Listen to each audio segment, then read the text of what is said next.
वालेकुम व्यूज, क्या हाल है? उम्मीद करते हैं आप ठीक होंगे। हम भी ठीक हैं। आज व्यूज हम काम पे नहीं गए हैं क्योंकि एक तो बारिश आ रही थी हल्की हल्की, दूसरा बत्ती नहीं है किसी, लाइट नहीं है किसी, इस वास्ते लेबर दी आज छुट्टी हैगी ते अज घर ही है। अज सुबह सुबह दिल नहीं करता पे बिस्तरे च निकलते। वैसे मैं नाश्ता कर लिया। ये देख सकते हैं व्यूज, ये हमारा छोटा सा कमरा है। ये मेरी बेटी है की सारी। हाय गाइस व्यूज, आज हमने सोचा आज हम बिस्तरे के अंदर ही बैठेंगे। आज मेरे पापा को कहा छुट्टी कर लो, वो कहते मैंने जाना है, अभी लाइट आ चुकी क्या।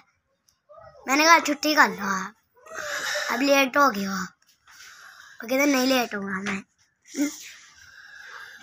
ये इब्राहिम भी बाहर खेल रहे हैं, हम तो अंदर बैठे हैं। अंदर ही बैठे हैं। ये छोटा सा कमरा है हमारा, रहते रहते हैं कोठी में।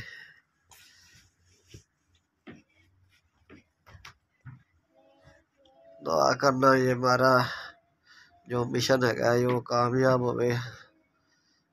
अल्लाह ताला सबको अपने सम्मान में रखे, दुआओं में याद रखे।